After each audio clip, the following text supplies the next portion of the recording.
ನಮ್ಮ ದೇವರು ಕರ್ತನಾದ ಯೇಸು ಕ್ರಿಸ್ತನ ನಾಮ. ಅನುದಿನದ ಆಹಾರ ಪ್ರಿಯರಿಗೆ ಪ್ರೀತಿಯ ಶುಭಾಶಯಗಳು. 2024 ಏಪ್ರಿಲ್ ತಿಂಗಳ 21ನೇ ತಾರೀಕಿನ ಭಾನುವಾರದ ದೇವರ ವಾಕ್ಯವು, ದೇವರಾದ ಯೆಹೋವನನ್ನು ಪ್ರೀತಿಸು. ನೀವು ನಿಮ್ಮ ದೇವರಾದ ಯೆಹೋವನನ್ನು ಪೂರ್ಣ ಹೃದಯದಿಂದಲೂ ಪೂರ್ಣ ಪ್ರಾಣದಿಂದಲೂ ಪೂರ್ಣ ಶಕ್ತಿಯಿಂದಲೂ ಪ್ರೀತಿಸಬೇಕು. ಧರ್ಮೋಪದೇಶ ಕಾಂಡ 6:5. ಕೇವಲ ಯೆಹೋವನ ಪ್ರೀತಿಯನ್ನು ಪಡೆಯುವುದರೊಂದಿಗೆ ನಿಲ್ಲಬೇಡಿ, ಆದರೆ ನೀವು ಆತನನ್ನು ಪ್ರೀತಿಸಬೇಕು ಮತ್ತು ಆತನನ್ನು ಗೌರವಿಸಬೇಕು. ಆತನನ್ನು ಸ್ತುತಿಸಿರಿ, ಸಂತೋಷದಿಂದ ಹಿಗ್ಗಿರಿ. ಸತ್ಯವೇದವು ಹೇಳುತ್ತದೆ, ಆತನ ಸಿಂಹಾಸನದ ಮುಂದಿರುವ 7 ಆತ್ಮಗಳಿಂದ ಮತ್ತು ನಂಬತಕ್ಕ ಸಾಕ್ಷಿಯು ಸತ್ತವರೊಳಗಿಂದ ಮೊದಲು ಎದ್ದು ಬಂದವನು ಭೂರಾಜರ ಒಡೆಯನೂ ಆಗಿರುವ ಯೇಸುಕ್ರಿಸ್ತನಿಂದ ನಿಮಗೆ ಕೃಪೆಯೂ ಶಾಂತಿಯೂ ಆಗಲಿ. ನಮ್ಮನ್ನು ಪ್ರೀತಿಸುವವನು ತನ್ನ ರಕ್ತದ ಮೂಲಕ ನಮ್ಮನ್ನು ಪಾಪಗಳಿಂದ ಬಿಡಿಸಿದವನು, ನಮ್ಮನ್ನು ರಾಜ್ಯವನ್ನಾಗಿಯೂ ತನ್ನ ತಂದೆಯಾದ ದೇವರಿಗೆ ಯಾಜಕರನ್ನಾಗಿಯೂ ಮಾಡಿದವನು ಆಗಿರುವಾತನಿಗೆ ಯುಗಯುಗಾಂತರಗಳಲ್ಲಿಯೂ ಘನ ಮಹತ್ವಗಳಿರಲಿ. ಆಮೇನ್. ಪ್ರಕಟಣೆ 1:5-6. ಕ್ರೈಸ್ತ ಧರ್ಮವು ಪ್ರೀತಿಯ ಧರ್ಮವಾಗಿದೆ. ಕೇವಲ ದೇವರ ಪ್ರೀತಿಯನ್ನು ಸವಿಯುವುದು ಧರ್ಮವಲ್ಲ, ಆದರೆ ದೇವರ ಪ್ರೀತಿಯನ್ನು ವ್ಯಕ್ತಪಡಿಸುವುದನ್ನು ಮುಂದುವರಿಸುತ್ತದೆ. ನೀವು ಮತ್ತು ನಾನು ಕ್ರಿಸ್ತನ ಪ್ರೀತಿಯನ್ನು ಸ್ವೀಕರಿಸಲು ಮತ್ತು ಅದನ್ನು ಜಗತ್ತಿಗೆ ತೋರಿಸಲು ಕರೆಯಲ್ಪಟ್ಟಿದ್ದೇವೆ. ಈ ದಿನಗಳಲ್ಲಿ ಪುರುಷರು ತಮ್ಮನ್ನು ಪ್ರೀತಿಸುತ್ತಾರೆ. ತಮ್ಮ ದೈಹಿಕ ಬಯಕೆಗಳ ಮೇಲಿನ ಪ್ರೀತಿಯಿಂದ ಅವರು ವಿವಿಧ ರೀತಿಯ ಆಹಾರವನ್ನು ಪೂರ್ಣವಾಗಿ ಸೇವಿಸುತ್ತಾರೆ ಮತ್ತು ತಮ್ಮ ಕುಟುಂಬವನ್ನು ಮಾತ್ರ ಪ್ರೀತಿಸುವ ಇತರರು ಇದ್ದಾರೆ. ಆದರೆ ನಾವು ನಮ್ಮ ಮೊದಲ ಮತ್ತು ಸಂಪೂರ್ಣ ಪ್ರೀತಿಯನ್ನು ಕರ್ತನಿಗೆ ನೀಡಬೇಕು. ಆತನೇ ನಮ್ಮನ್ನು ಸೃಷ್ಟಿಸಿದವನು.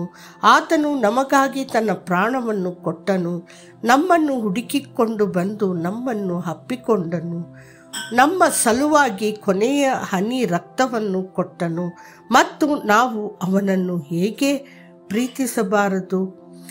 ಸತ್ಯವೇದವು ಹೇಳುತ್ತದೆ, ಪ್ರೀತಿ ಇಲ್ಲದವನು ದೇವರನ್ನು ಬಲ್ಲವನಲ್ಲ, ಯಾಕೆಂದರೆ ದೇವರು ಪ್ರೀತಿ ಸ್ವರೂಪಿಯು. 1 ಯೋಹಾನನು 4:8.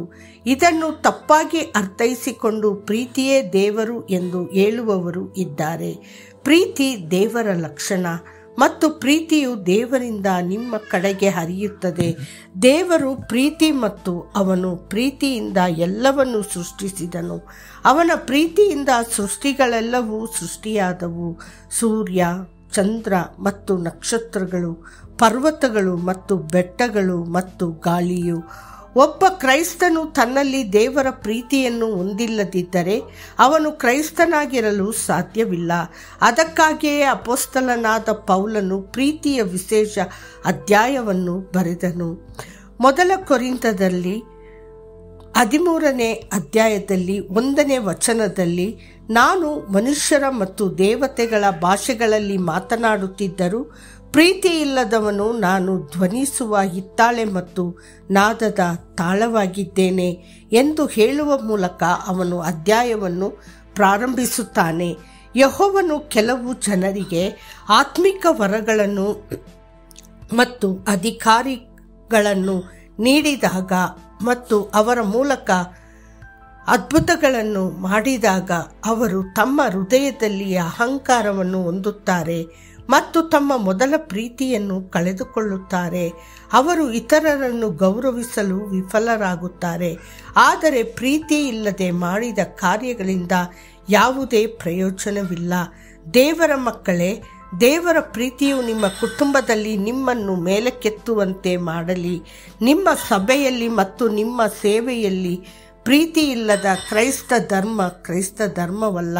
ನೆನಪಿಡಿರಿ, ನಾನು ದೇವರನ್ನು ಪ್ರೀತಿಸಿದರಲ್ಲಿಯಲ್ಲ, ಆತನು ನಮ್ಮನ್ನು ಪ್ರೀತಿಸಿ ನಮ್ಮ ಪಾಪ ನಿವಾರಣಾರ್ಥವಾಗಿ ತನ್ನ ಮಗನನ್ನು ಕಳುಹಿಸಿಕೊಟ್ಟದ್ದರಲ್ಲಿಯೇ ಪ್ರೀತಿಯ ನಿಜ ಗುಣವು ತೋರಿಬರುತ್ತದೆ.